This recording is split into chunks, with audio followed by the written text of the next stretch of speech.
Halo Pokasi, podcast anak komunikasi. Kembali lagi sama aku Syawa yang jadi host. Nggak tahu kalian bosan apa enggak? Tim kreatif bosan nggak? Tapi hari ini tuh hari apa? Hari Sabtu. Nah, Sabtunya tuh lebih spesial dari kemarin-kemarin. Kenapa? Karena kita mengundang dua narasumber, tentunya dari dosen. Ada Pak Kristopo dari dosen ilmu komunikasi dan juga profesi sebagai jurnalis. Kemudian ada Pak Ardi, dosen hukum sekaligus ahli pakar hukum. Seperti itu guys. Hari ini saya sebagai host itu mau membahas yang sedang viral Pak. Yang sedang viral itu sekarang itu mensrea. Iya.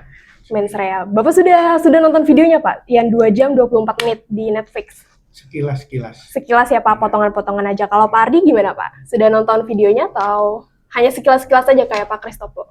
Iya, kalau saya prinsipnya untuk media sosial apalagi televisi atau YouTube itu kurang memperhatikan. Oh iya. Cuma terkait dengan isu-isu yang berkaitan dengan publik, saya sedikit lebih aktif untuk melihat atau memantau dan bahkan mengikuti. Berarti selalu mengikuti gitu ya Pak ya, selalu mengikuti.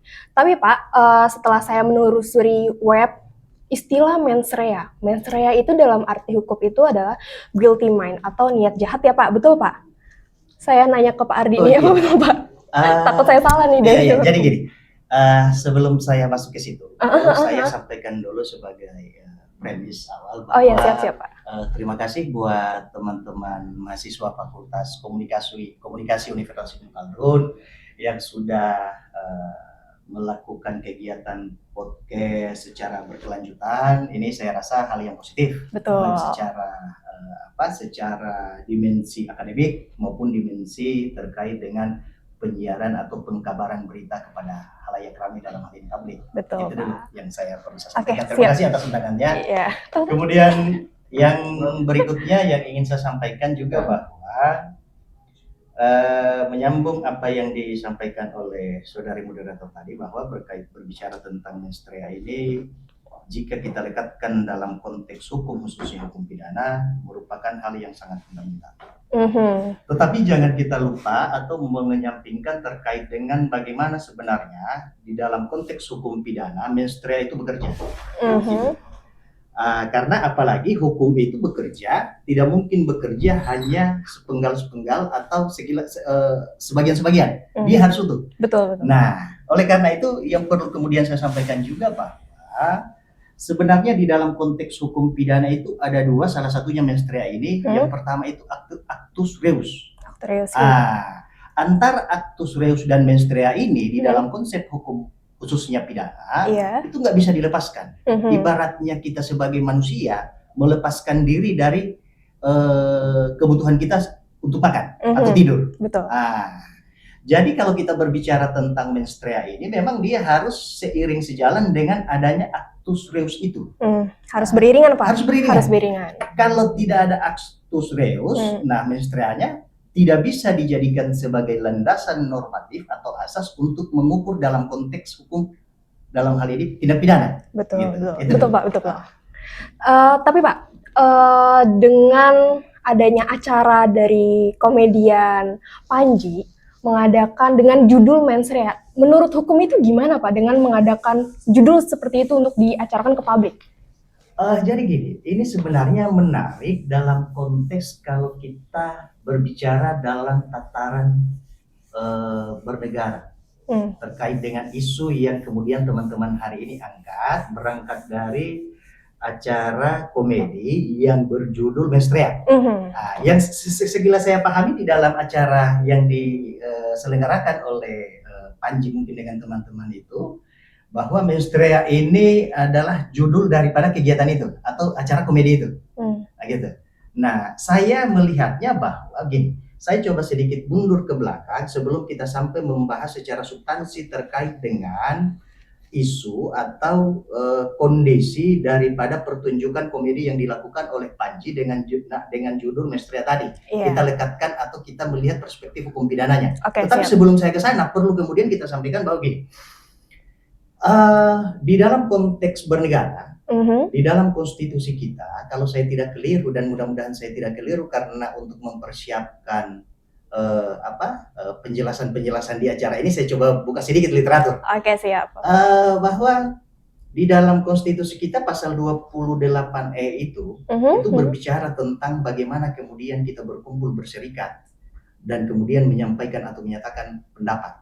Oke. Nah, itu yang pertama. Kemudian yang kedua, di dalam konteks konstitusi dari pasal 28A sampai kemudian 28J itu berbicara tentang hak asasi kita.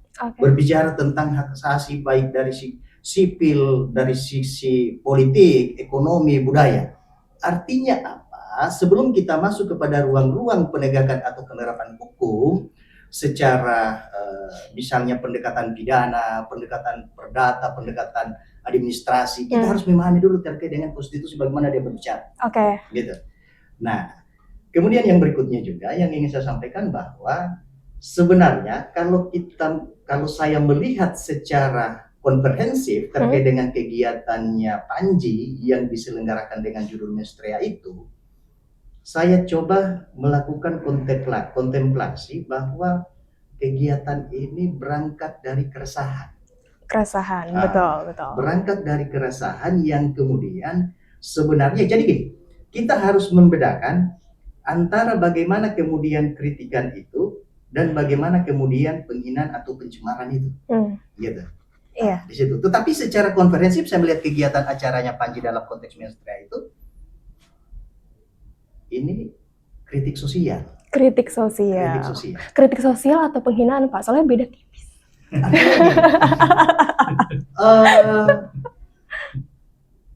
Kalau saya melihat dengan menggunakan metode atau pendekatan untuk membedah antara kritik dan penghinaan, sebenarnya jelas. Jadi kalau kita berbicara tentang hal dua ini, angle-nya itu gini. Berbicara tentang kritik, kita berbicara tentang bagaimana kemudian ide gagasan atau penyampaian pemikiran itu, itu disampaikan dengan hal-hal yang tidak kemudian merendahkan martabat. Atau kalau sederhananya bilang itu body shaming, gitu. Di luar itu. Kemudian yang berikutnya kita berbicara tentang pendekatan konteks. Konteksnya apa? Nah, di dalam kegiatan Panji dalam hal Mestrea ini kita harus jangan kemudian kita potong melihat angle-nya dia sampaikan narasi A, B, C, tapi harus kita melihat karena begini. Melihat hukum jika kita gunakan sebagai parameter untuk etik atau martabat sosial, kita nggak bisa melihat satu angle. Betul. Kita harus melihat keseluruhan. Iya, dari berbagai angle ya Pak ya? Dari berbagai angle.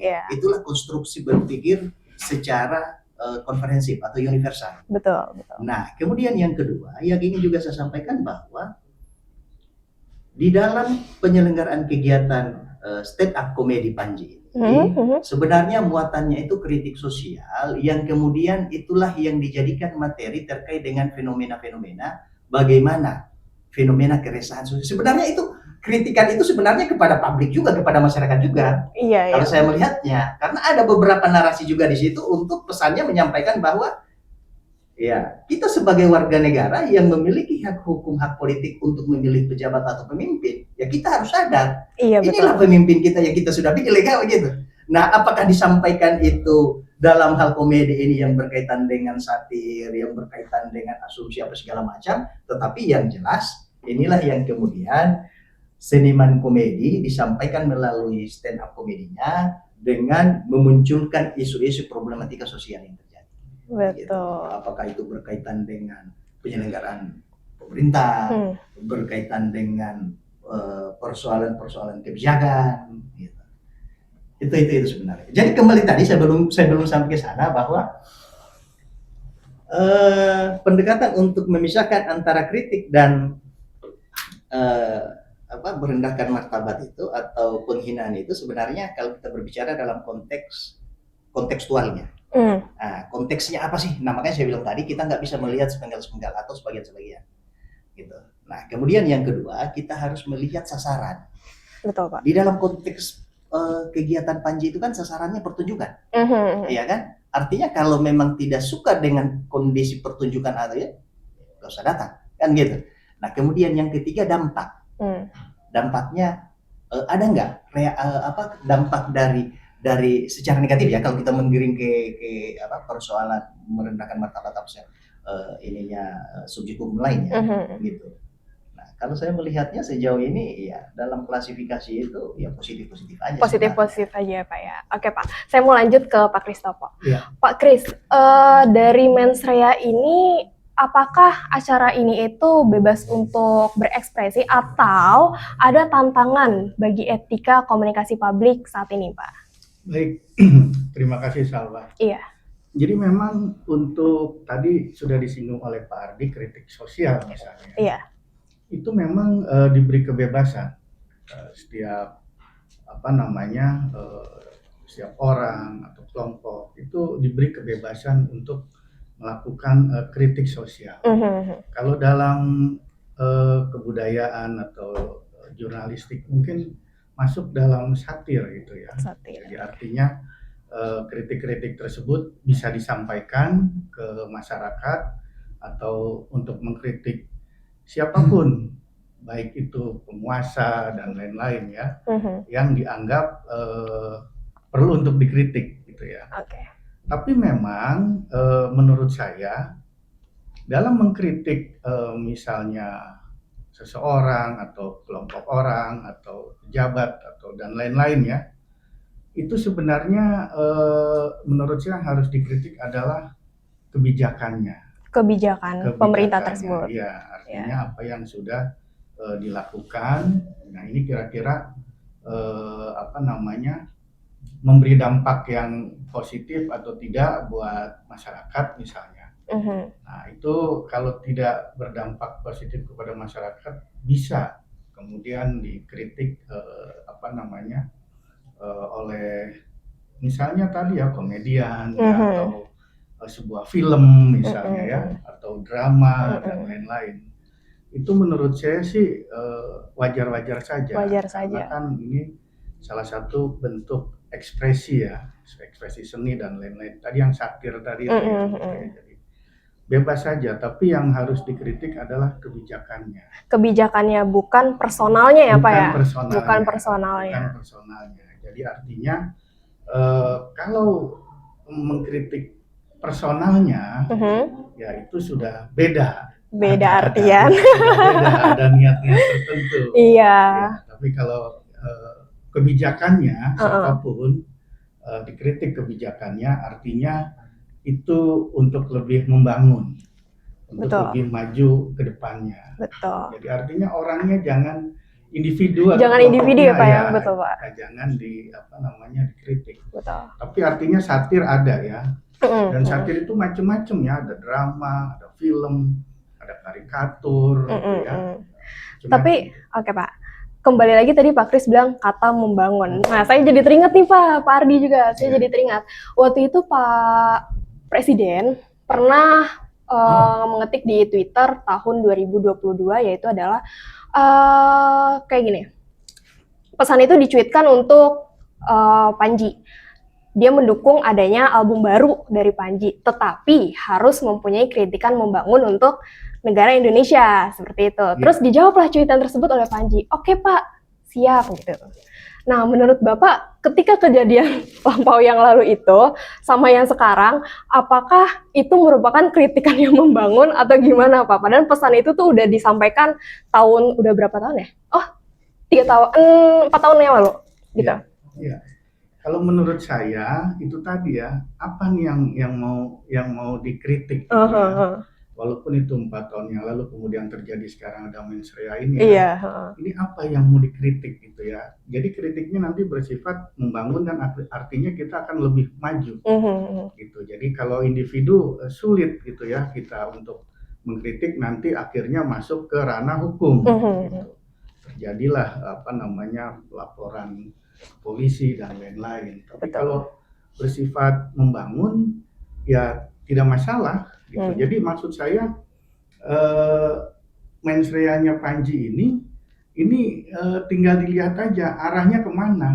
Apakah memang untuk kritik yang bersifat membangun, atau untuk tadi ada mungkin menyinggung atau merendahkan seseorang atau kelompok orang dan lain-lain. Ya, itu tinggal bagaimana kita melihat mensreanya Panji itu. Oke, Nanti Pak. kalau soal nanti ada tuntutan hukum dan lain-lain, nah ini ada pakarnya Pak Ardi. Oke, Pak.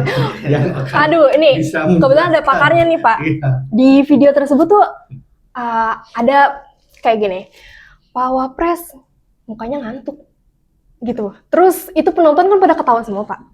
Apakah dengan penonton ketawa semua itu bisa meminimalisir terjadinya kayak hukum gitu, Pak? Kayak nggak ada tindak pidana karena penonton ketawa semua. Terus ada cuitan kalimat dia bilang kayak gini, ini kan menurut saya. Dia bilang kayak gitu. Menurut Bapak gimana? Jadi gini, terkait dengan suasana tawaan penonton, makanya saya bilang tadi, satu kita meletakkan pada konteksnya, tidak bisa sepotong-sepotong. Harus utuh. Bagaimana kemudian kita menyaksikan sebuah pertunjukan komedi tanpa ketawa, berarti bukan komedi. Iya. Gitu. Itu yang pertama dulu. Oke. Kemudian yang kedua, parameter atau indikator bahwa mengantuk itu menjadi hinaan celaan di mana? Gitu. Artinya kalau saya bilang sama Mbak hostnya bahwa Mbak mengantuk, ya kan? Artinya secara norma sosial narasi atau diksi mengantuk itu saya rasa biasa-biasa saja kan gitu Pak. Semua orang punya pendapat ya Pak ya. Kalau saya bilang hari ini Pak Kus mengantuk, apakah itu bisa kita simpulkan sebagai candaan atau hinaan? Oke. Gitu. Nah, kemudian yang kedua, sebagaimana yang saya sampaikan, yang ketiga atau yang beberapa kan, saya sampaikan bahwa memang kita harus melihat konteksnya. Untuk mengukur menstrea itu menggunakan 3 parameter tadi. Yang pertama terkait dengan konteks, ya kan? Kemudian yang kedua terkait dengan kelompok atau sasaran, tujuannya apa? Kemudian yang ketiga adalah dampaknya. Gitu, dampaknya. Misalnya di dalam forum ini saya melakukan sebuah kegiatan penyampaian narasi bahwa si A bla bla bla dan kemudian sasaran saya jelas. Kemudian dampaknya ada. Kita melakukan gerakan dari apa yang saya sampaikan. Nah, itulah provokatifnya di dalam konteks hukumnya kan. Nah, kalau terkait dengan apa yang saya sampaikan terkait dengan persoalan bahwa narasi yang menyerang kehormatan atau pencemaran nama baik, ya itu kan sebenarnya kita meletakkan kepada ukurannya apakah memang fakta atau bukan faktanya seperti itu. Gitu. Nah, itulah yang saya maksudkan tadi sebagai konteks. Nah, makanya kalau kita melihat kegiatannya Panji ini, kita meletakkan, kita bersepakat dulu bahwa kegiatan ini bukan kegiatan yang kemudian ingin menggulingkan sebuah jabatan atau kondisi tertentu. Ini kegiatan pementasan seni. Artinya gini, saya khawatirkan kalau memang substansi atau kegiatannya Panji ini yang kemudian kita anggap sebagai ancaman dan dapat kita lakukan tindakan hukum dalam laporan, bagaimana kemudian kita berbicara tentang jangan sampai hari ini kita podcast yang kemudian di dalam narasi podcastnya kita ini ada pihak-pihak yang tersinggung. Betul. Kemudian berujung laporan lagi. Nah, ya kan? Tapi bisa gitu ya Pak ya, maaf Pak saya potong. Tapi itu bisa, kalau misalkan kita punya perasaan tersinggung itu bisa dilaporkan gitu Pak? Artinya begini, hukum itu bukan melayani perasaan, tetapi melayani hak dan kewajiban. Itu hukum. Artinya kalau saya menyampaikan sesuatu yang kemudian membuat orang tersinggung, hukum itu tidak melayani perasaan ketersinggungan orang, gitu. Tetapi melayani bagaimana kemudian konteksnya itu antara hak dan kewajiban. Nah, makanya saya bilang di awal tadi antara actus reus dan menstrea itu, actus reus itu perbuatan hukumnya. Apakah tindakan saya di dalam konteks actus reus itu melakukan pelanggaran hukum atau tidak? Saya menyatakan apakah saya memiliki kompetensi atau tidak, misalnya. Saya menyatakan itu membuat hak orang lain rugi, atau membuat hak hukum orang lain atau hak keperdataan atau hak apa kepada politik orang lain mengalami kerugian. Nah, kalau menstreanya itu memang menstreanya itu di abstrak, tetapi kita bisa nilai melalui metodologi hukum itu seperti misalnya konteks, sasaran, dampak, ya kan? Nah, hari ini kalau kita berbicara puncaknya itu dampak. Kalau ini kita berbicara dampaknya biasa-biasa aja. Nah, tetapi saya memahami di dalam konteks itu ya, menstreanya Panji ini ya, acaranya ini, tapi saya memahami begini. Bahwa inilah yang kemudian dari sisi pemerintah harus menjadi pemerintah yang kuat dalam menjalankan demokrasi deliberatifnya. Artinya demokrasi yang menciptakan ruang-ruang diskusi. Kalau pemerintah itu anti atau alergi atau lemah dengan kritikan, lemah dengan narasi-narasi publik, narasi-narasi masyarakatnya, itu bukan konsep pemerintah yang kita pahami selama ini.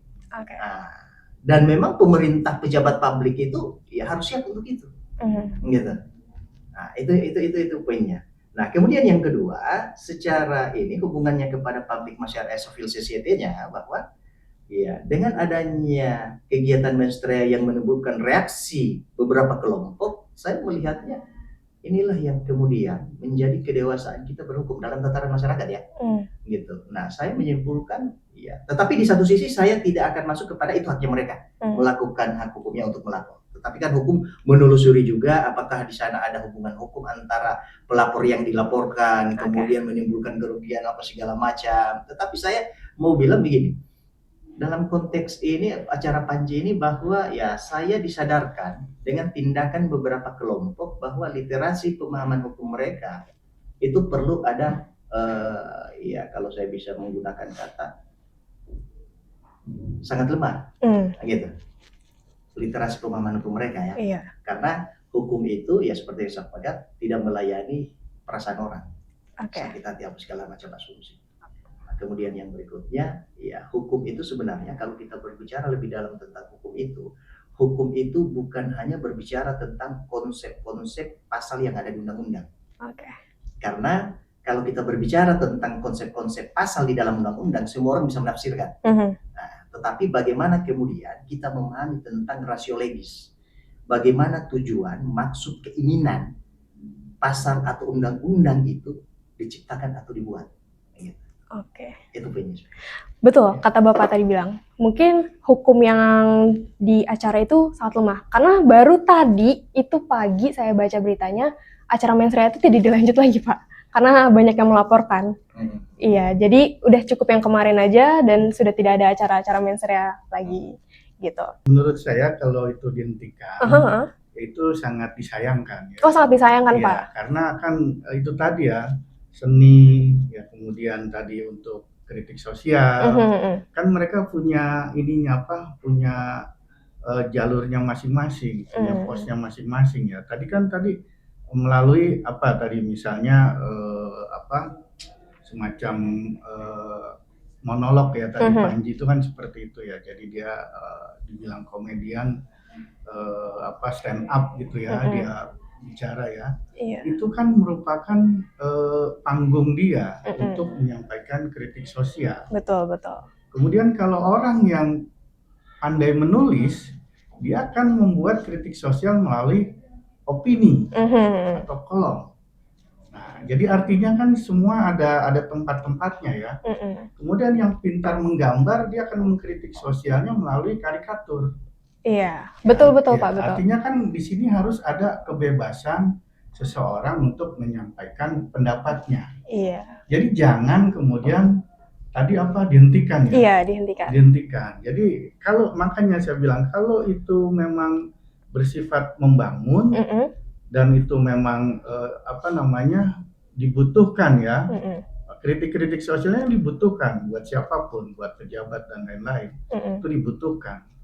Artinya kalau nanti ini dihentikan, terus siapa lagi yang akan mau memberi masukan kepada pejabat, kepada pemerintah dan lain-lain ya, melalui tadi kritik sosial tadi gitu.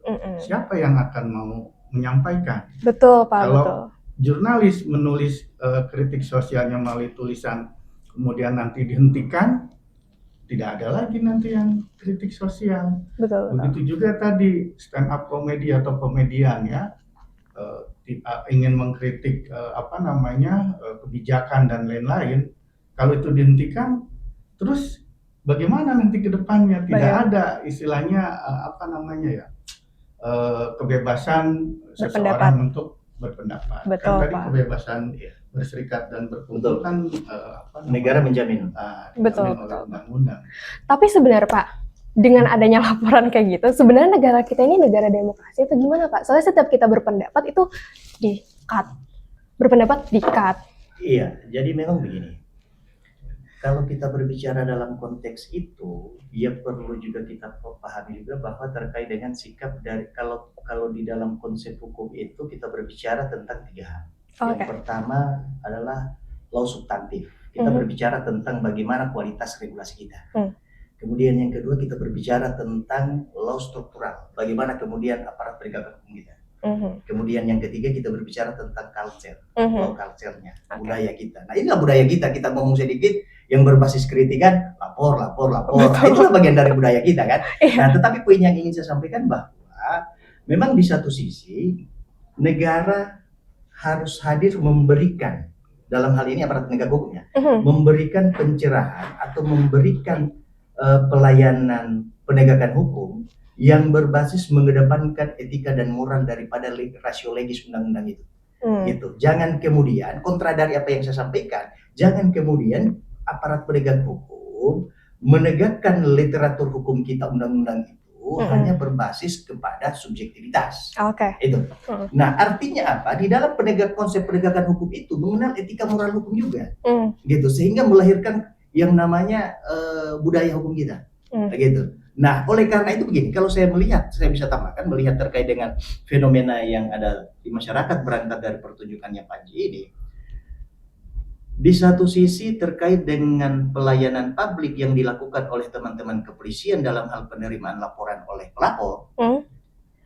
Di dalam sana kan ada pengidentifikasian menerima laporan itu. Apakah yang datang melapor ini memiliki standing atau tidak? Konfirmasi saya terhadap fakta, saya rasa tidak, karena beberapa opini juga yang masuk di pabrikan, di media pabrikan menyatakan bahwa itu bukan bagian dari kami. Betul. Nah, kemudian yang kedua, seperti yang saya bilang tadi, jangan sampai laporan ini adalah atau hukum ini dijadikan hanya melayani sakit hati.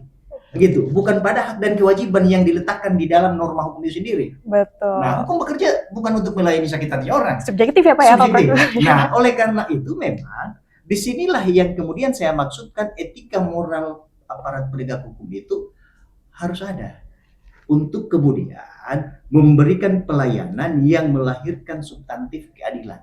Betul. Gitu. Jangan juga kalau hal-hal yang kayak begini kepolisian kita melayani apa segala macam remeh-temeh sekali. Emang negara kita tidak lagi problematika sosial atau problematika ekonomi hukum yang kurang ini seksi dibandingkan laporan remeh-temeh begini kan gitu.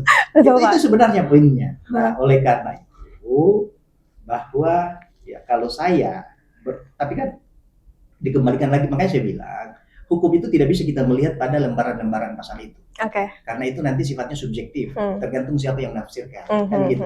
Nah, makanya saya bilang tadi bahwa memang harus kita lihat bagaimana kemudian rasiologis daripada regulasi, baik itu misalnya hukum acara pidana, hukum pidananya, KUHP-nya kan, kita harus memahami. Apalagi dengan KUHP kita atau KUHP kita yang baru ini, ya kita belum lama lah melupakan terkait bagaimana kemudian pemerintah antara legislatif dan eksekutif kita melakukan kerja-kerja sehingga lahirnya dua regulasi ini, dua undang-undang ini kan gitu. Nah, oleh karena itu memang saya mengharapkan di dalam konteks ini pemerintah memberikan terkait dengan penjelasan bagaimana kemudian pelaporan-laporan yang berkaitan dengan kegiatan yang diselenggarakan oleh Panji itu secara kalau saya bilang positif law-nya ya, natural law-nya ya, gitu. Agar supaya publik itu, karena budaya kita ada satu orang melapor, ikut lagi melapor, ini budaya kita kan? FOMO ya Pak? Nah yang kayak begini makanya negara harus hadir dengan menguatkan demokrasi deliberatif melalui negara ini kan bukan hanya presiden, termasuk dengan kepolisian misalnya dalam konteks ini kan, polisi harus hadir memberikan penjelasan, gitu, agar supaya publik itu, masyarakat itu tidak melakukan penafsiran. Misalnya contoh, kalau saya polisinya ya saya akan tolak, ini sikap saya pribadi saya, saya akan tolak kalau saya polisinya, penyidiknya yang memiliki kewenangan itu ya, karena saya melihat dari ukuran yuridisnya itu bahwa subjek hukumnya tidak punya legal standing untuk mengadukan ini. Ini belum kita bicara tentang materi substansi daripada peristiwanya ya, gitu. Nah, belum lagi kemudian kita analisis terkait dengan apa sebenarnya pelapor, kerugian apa yang timbul. Apakah hanya sebatas sakit hati atau memang ada kerugian yang kemudian diakomodir secara hukum itu? Gitu. Oke, Pak. Saya salpok nih sama Bapak. Polisi ya Pak ya. Tapi kalau misalnya polisinya berpihak sama pemerintah, kayak contoh demo. demo ya Pak ya. Demo itu banyak ya, saya lihat di sosial media. Para pendemo itu ada yang digebukin ya, mungkin dia nyamar jadi pendemo. Kemudian belum lama kejadian itu dilindas gitu Pak. Menurut Bapak itu gimana kalau misalnya dia berpihak pada pemerintah? Itulah yang saya maksudkan bahwa satu negara ini saya tidak persepsikan hanya presiden. Oke. Dari atas sampai bawah. Ya idealnya memang dalam konteks apa yang dimaksudkan oleh saudari moderator tadi dalam hal ini polisi, nah memang harus sejalan dengan bagaimana kemudian konsep pemerintah, khususnya konsep presiden kita untuk berkomitmen terhadap konstitusi, ya kan? Berkomitmen terhadap konstitusi yang dimana memang konstitusi kita itu sebenarnya lengkap. Nah, sehingga di dalam konteks pelaksanaan kewajiban dan kewenangan oleh pejabat publik ini mengedepankan bagaimana kemudian kalau dari konteks hukumnya itu ya secara adil. Nah, kalau dalam konteks demokrasinya itu ya secara deliberatif, gitu. Nah, artinya apa?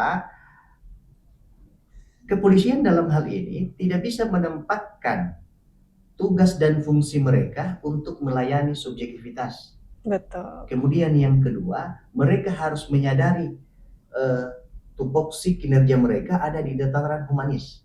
Betul. Penegakan hukum kepolisian itu terakhir sebenarnya. Yang pertama itu adalah humanismenya mereka, yang kedua adalah keamanannya mereka, yang kemudian yang ketiga adalah penegakan hukum mereka. Gitu. Tetapi secara kontekstual kita melihat sadar dengan tidak sadar kepolisian itu menempatkan terkait dengan penegakan hukum itu tingkat pertama, gitu. Sehingga hal-hal yang kemudian dilekatkan kepada kepolisian yang sifatnya humanis, ya kan? Berarti humanis ini tidak bisa otoriter, tidak bisa bagaimana kemudian dengan apa yang disampaikan oleh saudari moderator tadi penanganan kondisi sosial di masyarakat secara represif ya, betul, gitu. Bagaimana kemudian penegakan hukum secara secara keamanan polisi melahirkan keamanan kepada masyarakat luas. Oke, saya mau ke Pak Kris dulu. Iya. Pak Kris, komedian Panji ini kan pasti sebelum melakukan acara itu melakukan riset, observasi, kemudian beliau juga menyampaikan ke publik. Ini seperti tugas jurnalis ya Pak ya, seperti tugas jurnalis. Betul. Tapi apakah dia juga memiliki kode etik yang sama seperti jurnalis atau berbeda Pak? Iya, jadi memang pekerjaan jurnalis seperti itu ya, betul. Melakukan riset, kemudian observasi gitu ya, kemudian juga menyampaikan ke publik atau menulis ya, betul Pak. Publik gitu ya. Itu memang pekerjaan jurnalis. Jadi tadi ya observasi, kemudian riset, ini kan untuk fakta-fakta, fakta-fakta yang akan ditulis oleh jurnalis. Gitu. Mungkin komedian tadi juga atau stand up komedi dia juga melakukan riset ya untuk apa yang akan dia sampaikan. Gitu. Jadi mungkin menurut dia juga itu sesuai dengan fakta, gitu ya. Tapi kan kalau tentang etika, kode etik di jurnalistik kan memang ada etika kode etik jurnalistik. Jadi itu areanya memang untuk jurnalis ya. Di situ nanti melanggar pasal berapa, ayat berapa, nanti kena sanksi ini misalnya gitu ya. Dan masyarakat pun yang merasa dirugikan terhadap berita yang ditulis oleh jurnalis, mereka kan bisa lapor ke Dewan Pers. Betul. Jadi artinya mungkin ke organisasi ada PWI gitu ya. Itu juga area-area dari pekerjaan jurnalis ya. Jadi memang ada kode etiknya. Nah kalau untuk komedian, nah ini kan saya juga kurang tahu ini nih kode etiknya ada di mana? Apakah ada di PASKI ya? PASKI itu persatuan ya komedi, persatuan seniman komedi Indonesia ya. Nah itu jadi, mereka ini apa yang mau mereka buat gitu ya, etika seperti apa nih PASKI ini, kan ada komedian-komedian itu ada di situ semua. Betul. Jadi Kalau di jurnalis jelas kita ada Dewan Pers, kita ada PWI, ada Betul. organisasi, kemudian ada AJI, Aliansi Jurnalis Independen gitu ya. Betul, Pak. Itu jelas gitu. Jadi kalau untuk stand up comedy untuk komedian ini itu saya rasa beda tempat ya. Beda tempat. Beda tempat ya, jurnalis ada Dewan Pers, ada PWI ya. Nah, kalau yang komedian ini di mana nih rumahnya nih gitu ya. Mereka membuat etika ini harus ada yang merumuskan gitu ya. Betul. Etika itu ya. Tapi pada dasarnya kita semua ini kan semua sebenarnya paham dengan etika. Kita berbicara pun dengan A, dengan B, atau dengan C, atau dengan siapapun, kita kan juga mengutamakan atau mengedepankan etika. Betul. Gitu. Jadi tanpa harus ada pasal sekian melanggar etika sekian, sebenarnya kita sendiri sudah sudah terseleksi untuk menyampaikan sesuatu agar tidak melanggar etika. Betul, Pak. Berarti karena ada yang melaporkan, berarti dia itu melanggar etika ya, Pak ya, si komedian Panji ini? Bisa dianggap melanggar etika, tapi kan tadi kalau bicara hukum kan maksudnya hukum ya. Kalau ini kan tadi etika, ini kan etika profesi. Tadi jurnalis kan etika profesi, ini masuk ke pasal berapa nih gitu ya, setelah dilaporkan ke Dewan Pers, kemudian dipanggil gitu ya, diadakan tanya jawab dan lain-lain, ini masuknya pasal berapa gitu ya. Nah, tadi kalau komedian itu apakah melanggar etika? Ya bisa saja melanggar etika, bisa saja. Melanggar hukum pun bisa saja. Bisa Makanya saja, tadi Pak. ada laporan gitu ya. Bisa saja, tapi kan tadi persepsi yang menerima stand up komedinya si Panji, yang menerima itu reaksinya seperti apa? Apakah tersinggung atau biasa saja? Betul. Gitu. Jadi di sini nanti kalau yang tersinggung kan bilang, wah ini melanggar etika ini gitu kan, atau melanggar hukum pasal sekian ayat sekian misalnya gitu kan. Nah itu tinggal yang menerimanya itu seperti apa.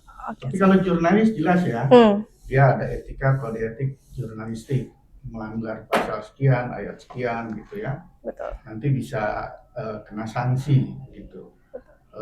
Juga kalau di jurnalistik melanggar etika, melanggar pasal-pasal, itu kan jurnalis bisa dipecat sebagai wartawan. Nah kalau komedian dipecat nggak ya kalau melanggar etika? Tetap lanjut, Pak. Tetap lanjut. Tetap lanjut, kayak contoh sekarang ya mungkin diinin dulu, didaunin dulu, nggak ditampilkan acaranya. Melanggar etika dipecat jadi komedian atau tidak gitu kan bisa seperti itu gitu. Jadi memang etikanya ada ya, komedian harusnya ada etikanya, jurnalis juga ada etikanya.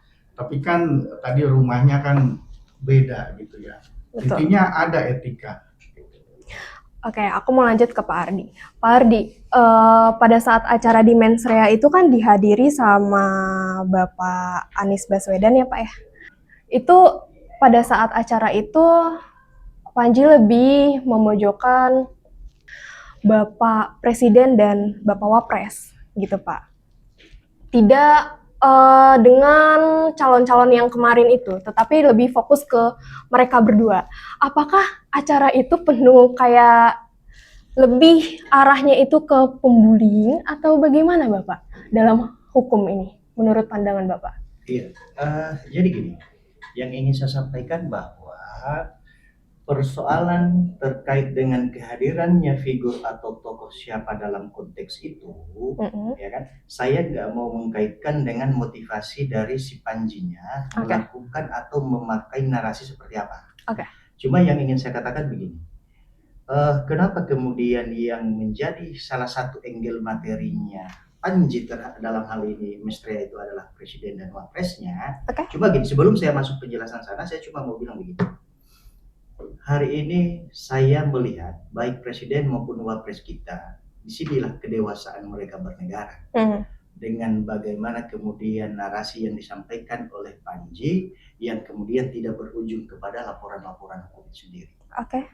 Di titik ini saya apresiasi sikap bagaimana kemudian Pak Prabowo, Pak Gibran untuk menghadapi terkait dengan kegiatan komedi menstrea yang dilakukan oleh Panji ini. Sehingga saya berkesimpulan bahwa mereka sosok figur dua orang ini antara presiden dan wapres ini melihat kegiatan Panji itulah bagian dari demokrasi. Kritikan tadi kan karena berkaitan dengan ya kita melihat sikap dampak daripada ini kan kegiatan itu. Betul. Cuma begini, wajar saja bila mana terlepas dari materinya ya, wajar saja bila mana publik atau dalam hal ini Panji kemudian menarik atau menarasikan terkait dengan atau yang bersinggungan dengan presiden atau wakil presiden karena mereka pejabat publik.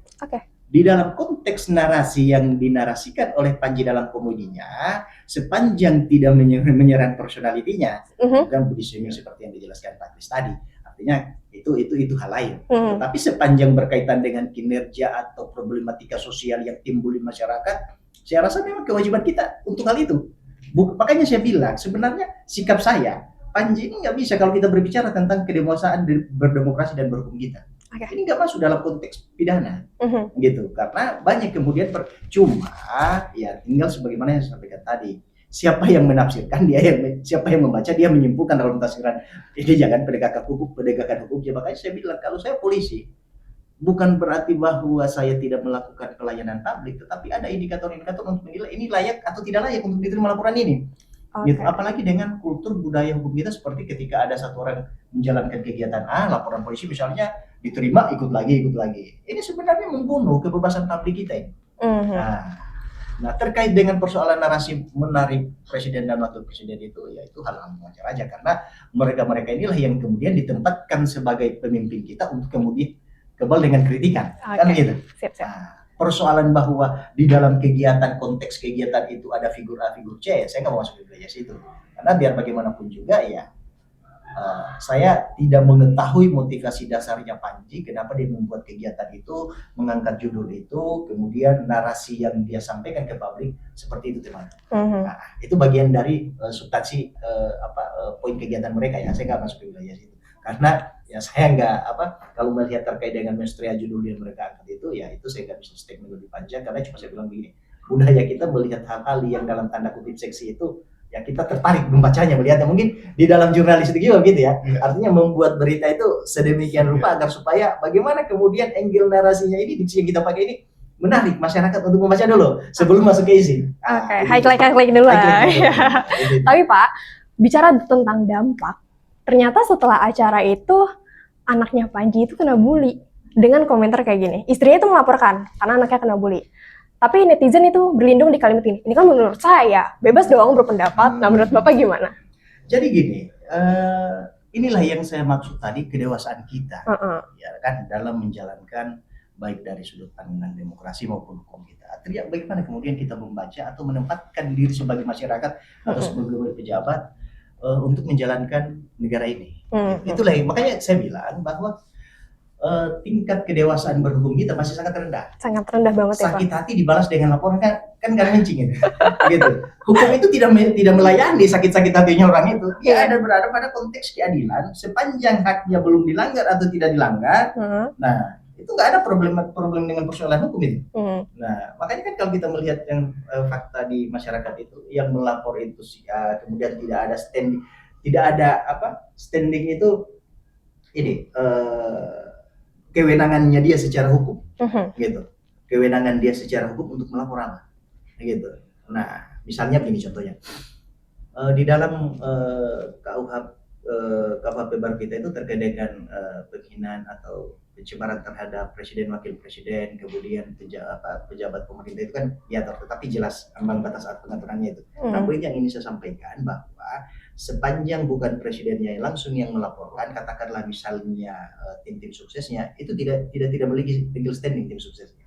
Sama halnya juga dengan fenomena laporan-laporan di masyarakat itu gitu. Nah itu yang pertama. Kemudian yang kedua terkait dengan persoalan bahwa sikap masyarakat kemudian membalas dengan saya rasa inilah menunjukkan nilai-nilai yang secara kedewasaan berhukum kita itu belum ada.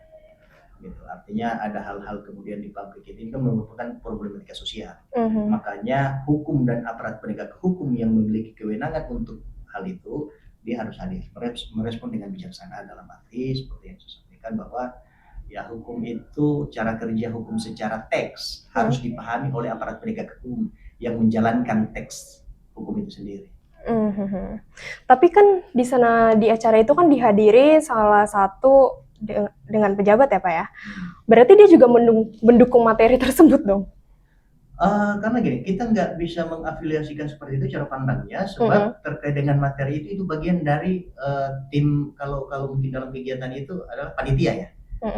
Timnya. Artinya antara undangan atau peserta itu dia tidak bisa masuk lebih jauh terkait dengan materi itu. Gitu. Misalnya contoh, menghadiri sebuah undangan, saya diundang nikahan hajatan, ya saya nggak bisa diafiliasikan atau disinkronkan dengan menu di situ, gitu kan? Betul. Itu hal lain. Hal lain. Berarti nggak ikut campur ya Pak ya? Iya, terkait dengan katakanlah ada toko diundang atau hadir dengan sendirinya, itu tidak ada korelasinya dengan persoalan materi. Ini internalnya Panji sebenarnya masalah materi. Betul. Ya. Di akhir video Panji itu dia mencetuskan seperti ini Pak, no viral, no justice. Menurut Pak Kristopo, saya mau tanya, ini menurut Bapak gimana Pak? Bener gak Pak? Kalau nggak viral, nggak dapat pengadilan gitu? Iya, memang di medsos itu ya seperti itu ya. Iya. Setiap ada kasus ya, no viral, no justice gitu ya. Padahal juga kan ada beberapa kasus yang tidak viral juga akhirnya bisa terselesaikan dengan baik melalui hukum.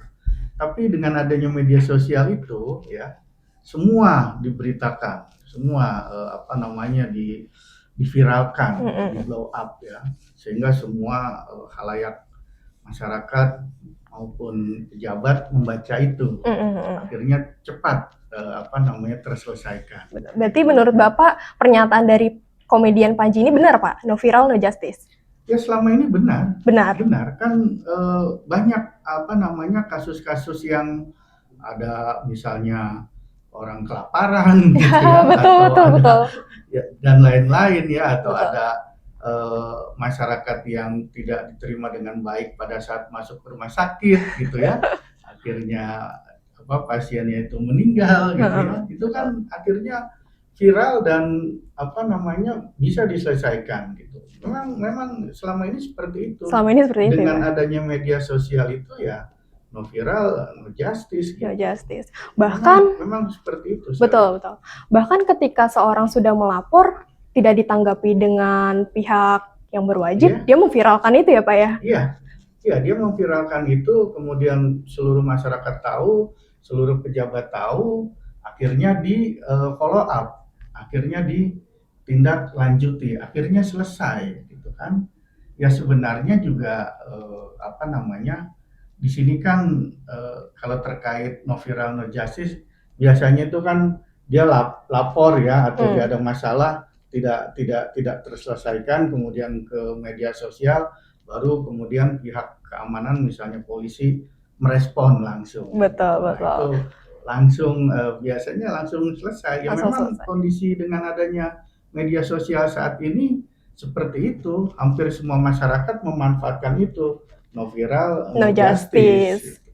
Apakah Pak Ardi juga sependapat nih sama Pak Kristopo, no viral, no justice? Gini, pendapat saya latar belakangnya itu kembali kepada bagaimana kemudian fenomena berhukum kita di masyarakat, praktik.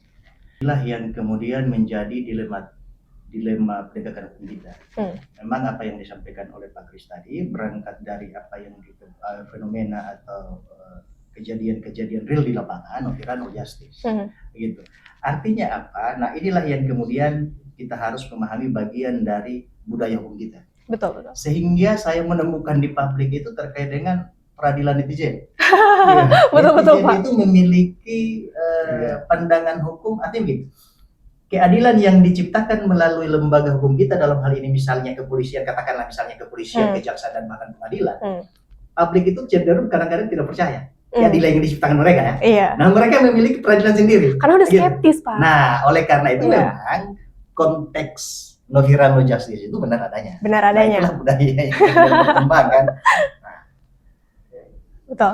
Bapak, karena kita sudah sampai di akhir nih Pak nih. Hmm. Untuk Pak Kristopo dulu, ada Ya. nggak kata penutup Bapak terkait materi kita Mens Rea ini, Pak? Baik, menurut saya selama itu fakta dan selama itu memang untuk kebaikan, sampaikan saja. Sampaikan saja. Sampaikan saja. Karena tadi kan apa namanya kebebasan berpendapat ya, Betul. Betul. kumpul itu kan Iya. apa namanya Dilindungi secara Iya, sampaikan saja. Sampaikan saja. Jadi tidak perlu takut gitu ya. Nanti kalau saya sampaikan ada yang tersinggung, kemudian saya dilaporkan ke polisi gitu ya. Yang penting saya udah puas gitu ya Pak ya. Ya tidak perlu seperti itu. Mahasiswa pun kalau memang menemukan fakta dan itu harus diungkapkan karena untuk kebaikan ya. Betul Pak, untuk membangun ya Pak ya. Untuk membangun ya tidak masalah. Tidak perlu khawatir. Tapi fakta ya. Fakta. Bukan apa namanya mungkin dia apa ya ngarang-ngarang gitu ya. Ngarang-ngarang atau opini dan lain-lain gitu ya. Selama itu fakta dan sifatnya untuk membangun ya. Untuk apa namanya merubah kebijakan yang katakanlah kurang tepat ya. Ya tidak masalah menurut saya. Sampaikan saja. Sampaikan saja. Mahasiswa siapapun, teman-teman mahasiswa di sini ya. Kalau memang itu baik dan sesuai fakta, ada risetnya tadi ya. Betul. Observasi dan lain-lain ya. Datanya valid Iya. gitu ya. Kan cari data di internet mudah. Betul Pak. Ya kan banyak data. Jika ada sesuatu yang istilahnya dalam apa dasen dan dasolennya itu beda, harusnya begini tapi kenyataannya begitu, ya itu harus disampaikan. Oke Pak. Agar semuanya bisa berjalan dengan baik. Oke Pak, siap. Berarti saya bisa menyimpulkan dua kata dari Pak Kristopo ada sampaikan saja. Kemudian Pak Ardi, ada nggak kata penutup terkait materi kita Mens Rea ini? Iya, jadi gini. Closing statement dalam acara kita kali ini yang pertama itu bahwa gini, terkait dengan hukum. Hukum bukan melayani sakit hati, tapi dia hadir untuk mendistribusikan atau menjaga hak dan kewajiban. Betul. Untuk melahirkan yang namanya keadilan. Betul. Itu yang pertama. Oke. Kemudian yang kedua, melalui acara ini, forum ini, bahwa kedewasaan berhukum kita itu saya harap lebih tinggi, artinya jangan karena persoalan ketersinggungan apa segala macam ujung-ujungnya diselesaikan dengan gitu.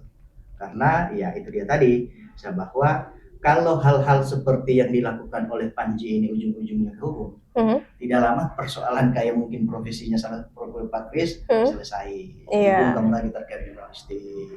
Kemudian kita duduk di bawah pohon minum kopi, kita dibubarkan. Betul. Nah, artinya di sini jelas secara konstitusi juga difasilitasi. Warga negara itu untuk berkumpul, berserikat, menyampaikan pendapatnya, kritikannya, pikirannya, idenya itu dijamin. Cuma memang bagaimana kemudian agar supaya negara hadir lebih dalam terkait dengan hal ini, maka etika penegak hukum juga harus ditingkatkan. Harus ditingkatkan. Karena ujung-ujungnya kan bersentuhan juga dengan mereka. Betul. Jangan kemudian proses penegakan hukum itu dilakukan tafsir semua mereka yang kemudian lari dari yang namanya rasio legis daripada undang-undang itu. Keinginan daripada undang-undang itu apa sih? Secara filsafatinya apa? Gitu. Karena ya prinsip hukum itu hadir untuk kemudian menciptakan ketertiban, memisahkan yang mana antara hak si A dan hak si B agar supaya tidak ada ketersinggungan. Gitu. Sebenarnya jelas, cuma ini kan persoalan dinamika ini kan ya siapa saja bisa menafsirkan, tetapi hukum harus hadir di sana. Oleh karena itu hukum hadir yang kemudian didukung dengan aparat penegak hukum untuk menghidupkan hukum itu. Gitu. Apalagi kita menganut konsep positivisme ya. Artinya ya keadilan kita ada di undang-undang itu sendiri kan. Tetapi bagaimanapun juga kita ada perdebatan terkait dengan keadilan moral dalam undang-undang itu, makanya didorong dengan aparat penegakan hukum. Nah, terakhir gini. bahwa negara Mhm. harus hadir yang kemudian mengedepankan dengan demokrasi-demokrasi terkait dengan demokrasi nilai liberatifnya. Demokrasi berdiskusi ya, segala macam kan. Nah, jangan kemudian negara atau pemerintah alergi dengan candaan atau tawaan yang kemudian dibungkus dalam komedi. Oh. Aduh, saya speechless. Saya tutup podcast hari ini. Terima kasih Pak Kristopo, Pak Ardi, terima kasih. Salwa. Iya, bye, terima kasih.